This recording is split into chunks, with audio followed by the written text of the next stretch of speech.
اس وقت کا سب سے زیادہ پوچھا جانے والا سوال کہ ایمبیسی کی صورتحال کیا ہے، کیا بنے گا، ہمیں جانا چاہیے یا نہیں جانا چاہیے۔ تو اس ویڈیو میں ہم اس ٹاپک کے اوپر بات کریں گے۔ السلام علیکم ورحمۃ اللہ وبرکاتہ۔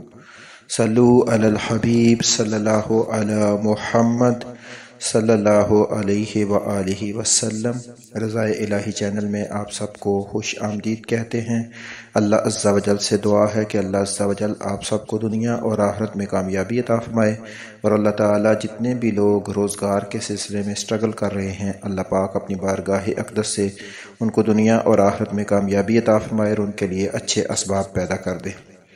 یونان ایمبیسی کی جو صورتحال ہے اس کے مطابق جو ہے وہ ہر بندے کا یہی سوال آ رہا تھا کہ ہمارا ورک ویزا آ چکا ہے، ہمیں ایمبیسی جانا چاہیے یا نہیں۔ تو دیکھیں، سب سے پہلی بات تو یہ ہوتی ہے کہ ایمبیسی آپ نے جانا ہے یا نہیں جانا، یہ آپ کا ذاتی فیصلہ ہے۔ اس میں کوئی آپ کو روک بھی نہیں سکتا، اور نہ ہی آپ کسی کے آگے رک سکتے ہیں۔ یہ آپ نے خود فیصلہ کرنا ہے کہ آپ کس پوزیشن میں ہیں، آپ کی تیاری کیسی ہے، آپ کو جانا چاہیے یا نہیں۔ فی الحال جو ایمبیسی کی صورتحال ہے، لاسٹ جو ویک گزرا ہے، اس میں ایسا ہوتا ہے کہ بعض دن جو ہے وہ کوئی ویزا لگ جاتا ہے، بعض دن جو ہے وہ ویزے کی جو ریشو ہے وہ بہت اچھی ہو جاتی ہے۔ بہت اچھی سے بھی مراد یہ اتنی زیادہ اچھی بھی نہیں ہے، بس یہ ہے کہ بس گزارا مزارہ چل رہا ہے۔ جیسا کہ جمعرات کو جو ویزے لگے تھے وہ تقریباً 12 کے لگ بھگ لگے تھے، اور بدھ کو جو ویزے لگے تھے اس میں 2-3 ویزے لگے تھے، اس میں بہت کثیر تعداد میں ریجیکٹ ہوئے، اور جمعرات کو 35 کے لگ بھگ ریجیکٹ ہوئے۔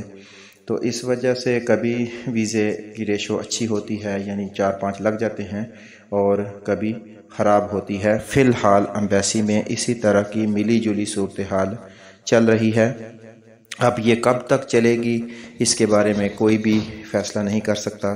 چانسز ہیں، جیسا کہ آپ کو لاسٹ ویڈیو میں بھی بتایا گیا تھا، کہ اگر یونان اور پاکستان کے درمیان معاہدہ ہو جاتا ہے تو پھر ویزے کی ریشو اچھی ہو سکتی ہے، کیونکہ کوانٹٹی بتا دی جائے گی، ایک نمبر جو گورنمنٹس کے درمیان معاہدہ ہو جائے کہ ہمیں پاکستان سے اتنے بندے چاہیے، تو اسی کے اوپر پھر ورک ہوگا، اور اتنے بندے جو ہیں وہ ان کو فراہم کیے جائیں گے۔ ویسے حقیقت یہ ہے کہ گریس کو ملازمین کی ضرورت ہے، لیکن یہ ملازمین تو پاکستان سے لیتے ہیں، بنگلہ دیش سے بھی لے رہے ہیں، انڈیا سے بھی لے رہے ہیں، مصر سے بھی لے رہے ہیں۔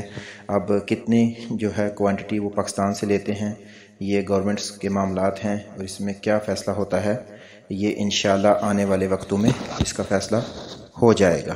بہرحال آپ جانا چاہیں یا نہ جانا چاہیں اس کا ذاتی فیصلہ آپ کا ہوگا، لیکن ہم یہی کہیں گے کہ آپ اپنے انٹرویوز کی تیاری اچھے طریقے سے کریں۔ آپ کو مالک کے نام اور جتنا بھی انٹرویو سے ریلیٹڈ مواد ہوتا ہے اس کی تیاری اچھی ہونی چاہیے۔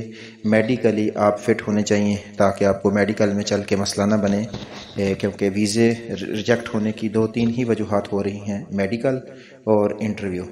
تو اگر آپ کی تیاری اچھی ہے تو انشاءاللہ اللہ پاک کرم فرمائے اور آپ جو ہے وہ کامیاب ہو جائیں۔ جن بچے کا ویزا لگا اس سے بھی میری بات ہوئی، اور اس نے بھی مجھے یہی بتایا، بلکہ اس سے پہلے بھی اس نے جب انٹرویو پہ جانا تھا تو اس نے مجھے کہا کہ میرا کوئی نہیں ہے۔ تو میں نے اسے کہا تھا کہ جس کا کوئی نہیں ہوتا اس کا اللہ تو ہوتا ہے نا، تو آپ بے فکر رہیں۔ بالکل سادہ سا انسان تھا، اور الحمدللہ جس دن جو ہے ایمبیسی میں سب سے زیادہ ویزے ریجیکٹ ہوئے تھے، غالباً اس دن 2-3 ویزے لگے تھے، تو ان میں سے وہ بندہ بھی تھا جس کا ویزا لگا۔ اور یہ ہے کہ انٹرویو کی تیاری اچھی کریں، اپنی طرف سے پوری کوشش کریں، باقی اپنی جتنی بھی دوڑ ہے وہ اللہ کے ہاتھ میں چھوڑ دیں، تو انشاءاللہ کامیابی آپ کا قدم چومے گی۔ جیسے ہی حالات بہتر ہو گئے، ویزے لگنے شروع ہوئے، تو ہم ضرور آپ کو آگاہ کریں گے۔ اللہ تعالیٰ آپ کو دنیا اور آخرت میں کامیابی عطا فرمائے۔ فی الحال تک یہی صورتحال ہے، آگے آنے والے حالاتوں میں کیا صورتحال ہوتی ہے انشاءاللہ آپ کو آگاہ کر دیں گے۔ جزاک اللہ۔